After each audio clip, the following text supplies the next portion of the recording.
I'm sure there's several ways I could be celebrating my birthday, but I decided for this video, I wanted to review 3 different titles I have been so excited for, and what do you know, it was a birthday gift in itself because I loved all of them.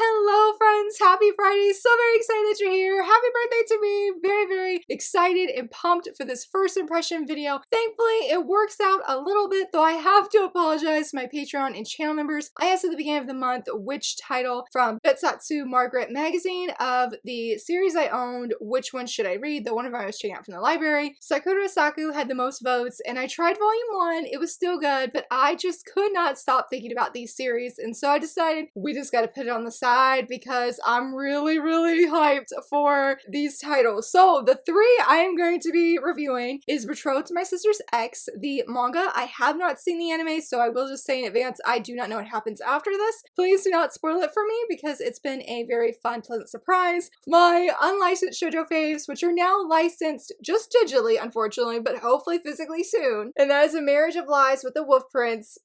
This was everything. This was everything. And the 3rd title is Gusts and Beats, which is on Manga Plus, and I should say I read this one on Manga Plaza. Oh my gosh.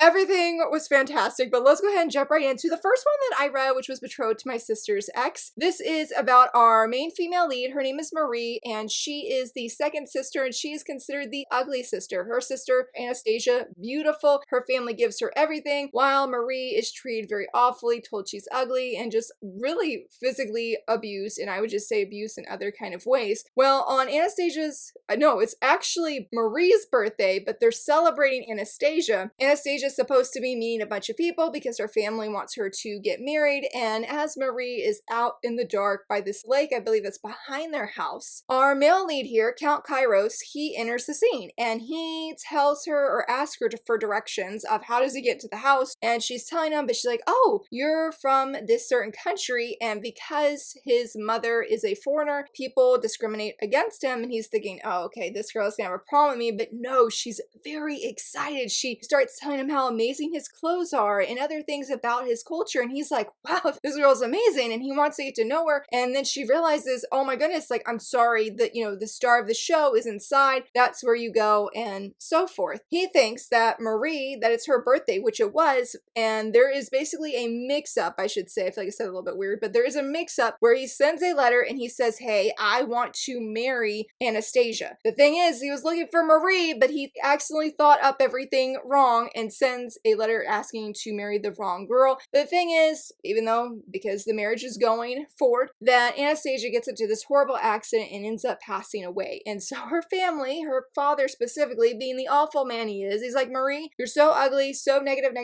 You are going to do this one thing, and that is to fill in for your sister's shoes and marry this man. Now, Marie's like, okay, that is not gonna go well, but the father's like, we're gonna make it happen. I don't really care. This is the one thing basically you can do, not repentance, but make up for you living and your sister dying, basically. Yes, He's awful, okay? Yeah, they end up going to his castle and he is adamant, our male lead's adamant, no, I don't want to see this girl, I want Anastasia, why'd she have to be the one that passes away? Well, the servant sees Marie and notices Marie's actually the one that the Count was really attracted to and really got excited to learn more about. Says, hey, go see him, and Marie is very nervous, she's very scared, and the Count sees her and he's like, oh, it's her. And so begins this story. Now, I'm going to say, out of the 3 I read, this was my least favorite, but hear me out, because I'm getting volume 2. I loved Marie. I loved the story. I was impatient. That is why it's my least favorite out of the 3. And I gave it 4 stars instead of 5 because Marie is hurting so much in this volume. The way that she's so quick to apologize, the way that she really humbles herself, but in a negative way, in the sense of she really feels like she has no value, no worth, and feels like she's being a nuisance, that she's just causing problems. And I'm like, Marie,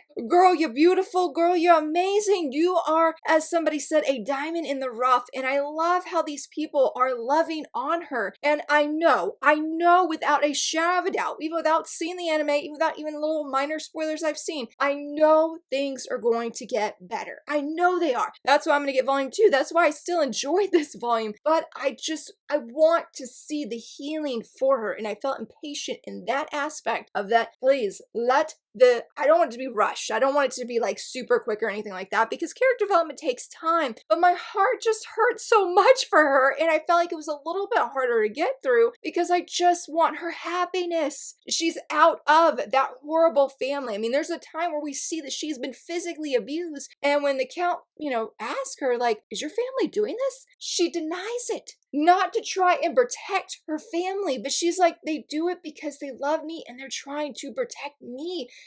Girl, no, that ain't love. That ain't love, no. And so it was hard seeing these moments. When you love a character and you want nothing but the best, that's what I want. And I would love to be there now, but I know there'll be a buildup. And again, that's why I'm going to get volume 2. I'm not dropping the series or anything, but man, I hope that happiness comes sooner than later. And I will say, because my heart really was heavy for her, I was really struggling, but I will say we had a chapter that came, right here. We had a chapter from our male lead's perspective.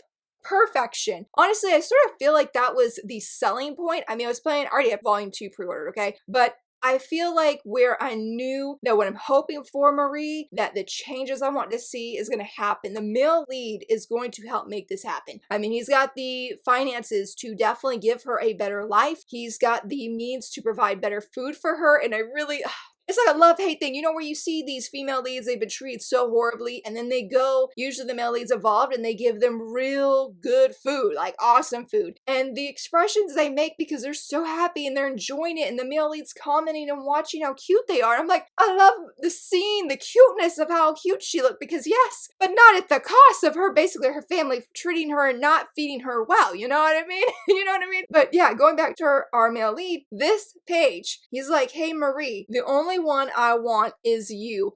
Y'all, I felt captivated. This seems like a trope of he fell first. I was gonna say he fell first and he fell harder kind of thing, but I get that mixed up. But he fell first. He is smitten by Marie. I loved it. I was giggling. I was kicking my feet. It was so cute. I was like, man, because he's basically just sort of casted off women because all these women want him basically for his money. They see his skin and they whisper behind him and they're like, oh, he has foreigner blood and all of that horrible stuff. And he's just like, well, no woman's gonna sort of want me for me kind of thing until he meets Marie. And he is just, again, smitten by Marie. And I said, my heart is smitten by this romance that is slow blooming and it's going to be good.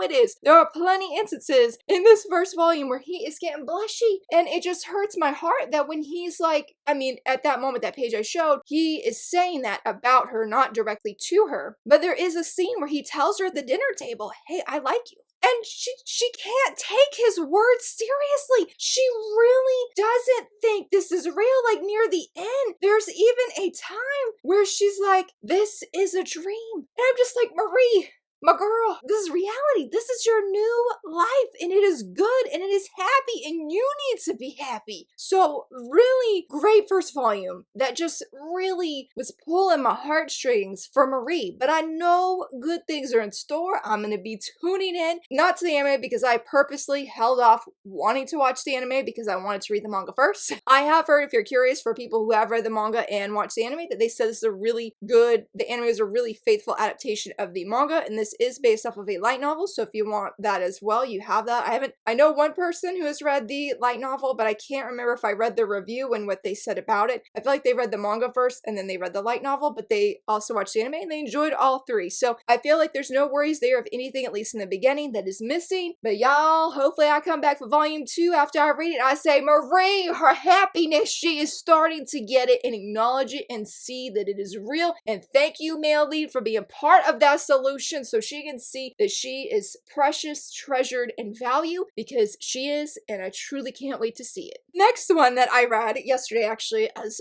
filming this video, is A Marriage of Lies with the Wolf Prince, and I just have to tell you right now, this was everything. It was my favorite read out of this. It's my favorite read, I'm pretty confident, of this month. I teared up several times when reading because I'm like, this is everything I was hoping it would be. But in case if you're not familiar with this, and again, it's on Manga Plaza if you would like to go read it. They have the first 3 volumes up. Yes, your girl is gonna be working in the budget to read the 2nd and 3rd volume and eventually the 4th, because I think the 4th volume comes out later this month or early next month. But it is about our main female lead. Her name is Aline. She is a princess of a very small country. She has been given to marry our male lead here, Prince Ruslan, and they have this political arranged marriage, you know, to unite their countries and everything like that. And Aline she's excited. She's really nervous at their wedding day, which happens at the 1st chapter. You know, the priest is like, now you may kiss the bride, and he's going to kiss her, and she's super nervous and pushes him away. And that's, of course, what the newspapers all report and share, that, oh goodness, that things are going to be hurting their countries because she turned him away, but it was just because of nerves. She really starts to see how gentle and kind and sweet he is to her. But where the title comes in, at least that Manga Plaza use, of this Marriage of Lies, there's this rumor that there are wolves that surround the castle. Come to find out, he is the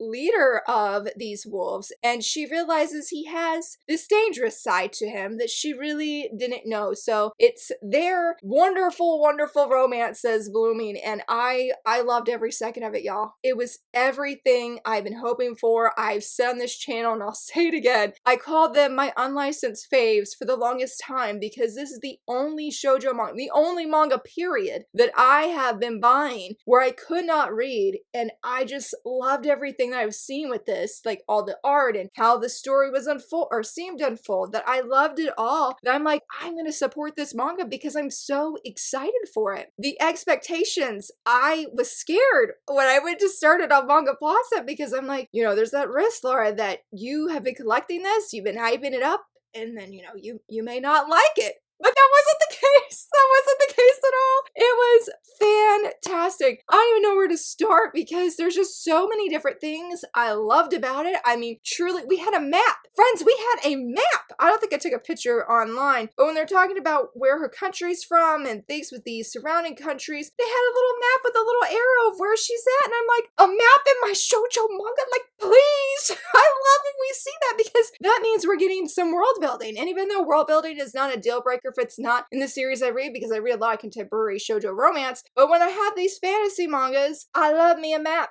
I just love it. I think it's great. And so even if it was just brief, it was 2 different times, I was all here for it. So I feel like the world is sort of gradually going to get bigger. I mean, Aline here talks about how she loves visiting new places. And when it came to the romance, it was perfect. I truly loved how I felt like we were sort of not in a whiplash kind of way. We were just thrown into this romance. Here we are. We're attendees to the romance, or to the wedding, excuse me, that's happening right from the start. I mean, look, there's her pushing him. I felt so bad for her. And she realized, like, immediately, you can see right here, she's like, oh no, like, because she loves her country so much. And in the beginning, everything she's doing is just for the pride of her country. And what makes me sad, I guess we'll, you know, to talk more about the romance, but I guess we'll go on to her, is that when we see things from her past, we find out that her mother passed away and her father remarried. And now she's got the queen is her stepmom and has 2 twin daughters. And of course, they treat Aline horribly. Like, I hate it when they showed up at one incident. Oh, it was on. I was like, no. They had nothing good to say for her. And then, now mind you that the queen here is the one that's setting up this arranged marriage to get rid of our female lead. And then when they see how handsome our male lead is, then they're gonna be like, oh, well, you should divorce her because she's so bad and blah, blah, blah. I was like, excuse me, you're hooking them up and then you trying to turn the tail. I think not. I think not. It's crazy because of how she's been treated for so long. Another heroine that wasn't fed properly, and so when she eats food, he's like, you look super cute. And she did. She had the little flowers. It was adorable. And I really actually love how that led to them growing closer. And they're like, you know what, let's have breakfast and dinner together every single day. And that leads to their romance blooming. But going back to our sweet, precious female lead, is when she comes, she feels she needs to really prove herself. She needs to be useful. And while he doesn't, her male lead doesn't initiate anything on their first few nights that they've been married, she's like, well, I'll just start cleaning things. And that's what she does. Like I think it was like the first day that she was there, like the next morning, she cleaned from like sun up to sundown. And the servants, they're coming to the male lead, they're like, she hasn't taken a break all day. And I'm just like, and she even says, she's like, oh, it's fine. I'm used to having a single loaf of bread.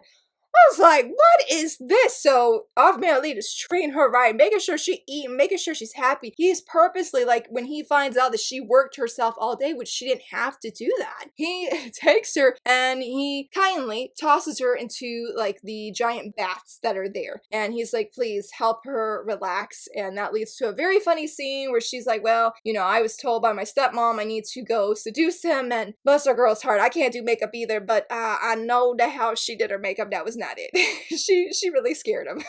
She really scared him. So she has a massive, huge heart, and I really love how she, when they have to go for like a dinner of sorts, a banquet, excuse me, she really strives to gain as much knowledge as she can to reflect this new country, her new home, so well, and really be respectful to her husband, especially when like people are talking about him. You know, she just gushes how great he is. And this is after she learns that he is a wolf, as they say, and he doesn't do anything inappropriate or anything. Like our prince, he is swoon worthy. I was like, hello, yes. Yes, he was fantastic. I loved him. I love how he really came across as this really sincere, cute guy. He's still great even after the truth comes out. But he genuinely really, really cares for her and aims just to make her feel really happy and to feel wanted and to be well fed and provided for. Plus, I forgot to mention, Aline has the cutest little dog. And you guys know how it is when any character, I'm trying to show a picture of her little dog, that any character that has a dog, look at him, he's so cute. He's so cute. I would say that when any character has a dog and then they go up to the significant other and they just outright snuggle with them like this, see, he's right there, it's a sign. It's a sign, you know what I'm saying? That my pet loves this person and that must mean they're a good person. I said, yes, I'm here for that. I don't know if that's like a writing thing, but I do feel like it holds some sway, you know what I'm saying? And here's another one. Look at him. Look at him. Like, oh. He truly just brings a swoon. And honestly, I like that he had this little bit of a dangerous side to him. I ain't gonna lie. I thought it was a really great way that it's woven in. There's a meme for this of where he can be all really sweet, gentleman-like, and all these things, but he can be really dangerous and really scary. Not to our female lead, but don't get on that man's bad side. That queen found out right quick what happens when you trying to do things that you shouldn't be doing, you know what I'm saying? Like trying to push off female lead and get her injured. No, he ain't putting up with that. And so I really love seeing how it feels like a romance where there's two lonely people who are coming together. They've been lonely, I mean, because get some backstory about our prince, and then we find things out about Aline and how she has been treated from her stepmom and her stepsisters, and you can see that they've really, maybe they hadn't thought about being wanted by other people or being genuinely loved and cared for, but once they start having those moments together, it was so precious. I really love seeing both of them thrive and come together and want to protect the other person, do whatever they can to support them. I loved it. Even though this is just an arranged marriage and they're not necessarily, they weren't in love before they got married, you can see that they are falling in love with each other. And I really, really love that. Not slow burn, like the pacing was perfection. I loved how just everything is flowing and going. It was wonderful. And you really see these small acts. Like Aline is a seamstress. She's amazing. She makes this robe for our male lead. She doesn't quite finish it, unfortunately, but the way that he felt the love that she had in making this robe for him because she wanted them to leave this really great impression. Sort of vague, but I really love that scene, and you can just see how it has impacted him. And then even when it gets near the end, and they're like, so how's it like being newlyweds? And what they say about each other wasn't lies at all. It was truth of how they feel about the other person. person. And I'm like, you know that both of them took them words to heart. And I'm like, it's only gonna get better in the second volume. It's only gonna get better though. You know that one antagonist that showed up. You know they're gonna show up in the second volume. You know they are. You know that, and I mean, I have definitely read my second and third volume that I have, but I can't remember how things unfold because I don't look at it overly a lot. At least I haven't recently, I should say, so it's not fresh in my mind. But I know there's a character at the end that we haven't met yet that is going to be on the scene, and I do remember him, and I'm excited to see him. I'm pretty sure he's a good guy. That antagonist, like, no. Get them off. Like, no, we ain't here for that. So I love this. If you love romanticy, I'm pretty confident you will really enjoy this, especially when you enjoy arranged marriage or political marriages and then seeing these two people fall in love, seeing them not overcome the hurts of how they have been treated. But again, just like I said, of two lonely people coming together in this really beautiful, healthy, I was about to say refreshing, but just really healing kind of way for both of them that you know it's going to be a very beautiful romance. And I love them both. I loved this manga so much. It was, again, everything I had been hoping for. I do wish that it wasn't so expensive to buy a single volume on Manga Plaza, because I think when I did the math this morning and was more awake than I was last night, it's gonna be like $8. I'm like, I don't even own this volume. I'm like, it'll be worth it. I mean, I own it in Japanese, but the English one, hopefully we will get a physical print of this. I do think it would do really well because I think the pacing's good. We have that world building, got a swoony male lead, a very earnest female lead. It's just everything about it was just checking all the right boxes, and again, was just everything I really, really hoped it would be, and I cannot wait to dive into the next volume. And then last but not least, this morning before filming this video, I read Gusts and Beats, and oh my goodness, now I did talk about this in my top 5 Wednesday video this week of series I wanted to see physically picked up in English, and how I had read the first chapter, sort of skimmed it. Yeah. This was good. This was good as well. So it's about our main female lead. Her name is Nikkei, and she is a young woman. She's in high school. She's excited to be there with her best friend, Hikaru. They're going into school and everything. They are mentioning how a class trip is going to be happening. They've got to have like a roughly an even amount of girls and guys. And somebody says, well, hey, what about the male lead who hasn't been there for at least a week? The thing is Nikkei, somewhere in here, she gets in trouble for being tardy so often. And so the teacher ends up taking her earbuds away, but at some point a teacher comes up to her and was like, hey, here is your earbuds, a different teacher by the way, and he says, hey, but before I give these to you, will you do me a favor? Can you go give this classwork, or this, I think it was more of like documents that need to be signed, so that Namato, he could go on this class trip? And she said okay. She ends up going to his house, and she's like, wow, this house is so lively because a bunch of kids run out the door, and then there's these two girls that are hanging all over him. And so she comes in, and a granny serves her some food and whatnot, and he then tells her, when she's like chatting about how lively everything is, he's like, we're the only two here. Yes, despite that you can obviously see the two women hanging on him, the grandmother, the children at the window,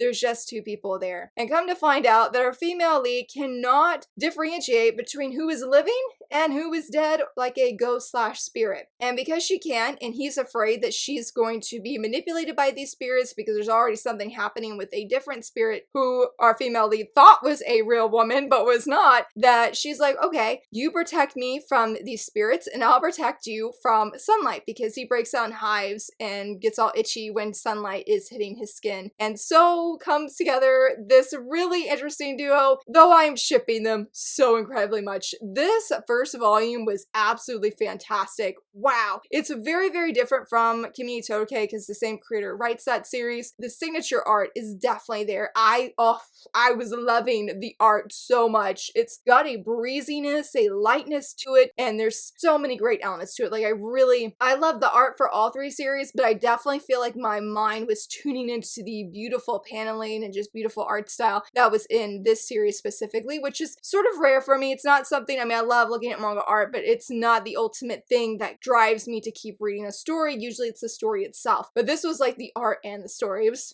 good. It was good. Yeah, not saying it like the art for the other two, okay? Not saying that. Just this one really stood out in my mind. But I loved our female lead. She's so fantastic. She's one of those characters that can enter into a room or enter into a conversation and it just brightens up instantly. She brings such energy and such happiness, and while she doesn't have like these upbeat expressions where she's always smiling, I mean she is, and there's times honestly after she meets the male lead when she's laughing a lot more, and so that was really great. But she, I don't know, I feel like my first impression of her was she's a very casual person who really loves to help other people out. I mean, in her case, she didn't know that some of those were spirits that she was helping out, but she still loves helping people out. And so I was pleasantly surprised to see how much she just brightens the room, of how she really, like, when she's with the male lead, oh my goodness, their conversations were absolutely fantastic. Now, it's hard to say because Nemato, he's a great guy. I think he's very sweet. And he puts up with so much because he does have these two spirits hanging all over him, and he puts up with it, and he can see other spirits, but he can't do anything about it, but he acknowledges them. It just, the way he's teased by them all the time is so funny. And that's what I say, that I feel like a lot of the humor of this manga and some of the really great banner is because of those two spirits that are hanging out on him. One's a Gairu and the other one is I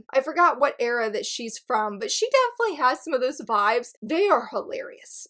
They're hilarious. Sorry, I had to say that twice because of just how funny they are and how they truly, they poke and they rib, they rib our male lead so much. And he's a precious little bean who's just getting picked on by these two cute, beautiful girls. And I love how Nike's first impression of him is that he's popular with girls because she can see the spirits, but she just thought they were people. And so I feel like it starts by the end that he has a ghost harem. They're not romantic or anything like that, but it was very amusing to see because he's just, all he wants is just to stay out of the sunlight, not break out in hives, and have his personal space. But these spirits are like deep in his personal space. What is even personal space for him? And even Nike sort of pushes that border, but you can see for her as the volume goes on that she is slowly starting to have feelings for him. I loved it. I was thriving on that. And that leads me to say is that Nike, her memories are like missing from a certain time frame. And I think our male lead was somehow involved in that. Like from the first page, we see a young girl and a young boy. We can't see their faces. They're at a distance and he's telling her something. And I'm like, surely that's the male lead. Like, surely it is. I don't know if it is, but he knows things. I know he does. And I don't think he's like purposely withholding information to hurt her because he does find out something later on. He's really, really wrestling of what to do. And so I think he also likes her. And I did like how the two spirits at one point get sort of jealous and they're like, what is this feeling?